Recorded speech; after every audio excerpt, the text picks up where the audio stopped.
வணக்கம். மழலை பருவம், மாணவ பருவம், இளமை பருவம், முதுமை பருவம், இந்த 4 பருவங்கள் உண்டு. மழலை பருவத்திலே இன்பங்கள் நிறைய இருக்கும். ஆனந்தம், அந்த ஆனந்தம், பேரானந்தம், பரமானந்தம், நித்யானந்தம், இந்த 4 ஆனந்தங்களுமே இளமை பொழுதிலே கிடைக்கும்.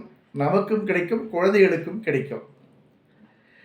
அது மட்டுமல்லாது நேரம், இன்பம், பணம், ஆரோக்கியம், இவை 4மே குழந்தைகளுக்கு தேவைப்படும் சூழ்நிலை அது.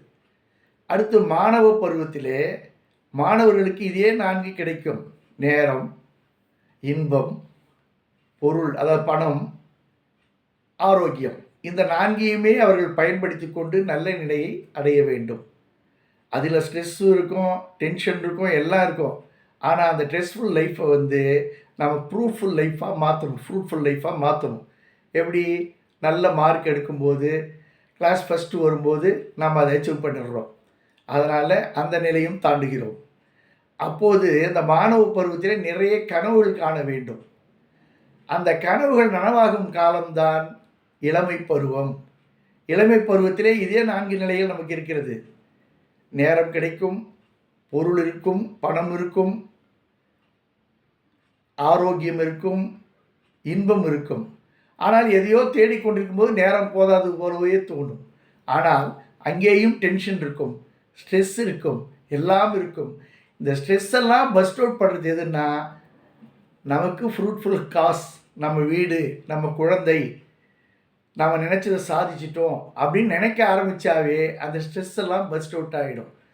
மாணவ பருவத்திலே கனவு கண்டதை நனவாக்கும் காலம் இது இளமை காலம். இந்த இளமை காலம் முடிந்து முதுமை காலம் வருகிற போது, எப்போது மழலை பருவத்திலே இருந்து இன்பம் கிடைத்ததோ, மாணவ பருவத்திலே கனவு கண்டோமோ, அந்த கனவுகளெல்லாம் நனவாகியதோ, இவைகளையெல்லாம் நாம் நினைக்க வேண்டும். நினைவுகள் தானே வாழ்க்கை. நினைவுகள் தான் கனவுகளாகின்றன, கனவுகள் நனவுகளாகின்றன. அந்த நினைவுகளை வைத்தே முதுமையை ஓட்ட வேண்டும். முதுமையிலே இதே 4ம் நமக்கு இருக்கிறது. நேரம் நிறைய இருக்கும், பணம் நிறைய இருக்கும், ஆரோக்கியம் குறைவாக இருக்கும், இன்பம் குறைவானது போல் நாம் நினைப்போம். ஆனால் நான் சொன்னது போல நினைக்க வேண்டும். அந்த இன்பத்தை கனவாக நனவாக மாற்றியுள்ளோம்.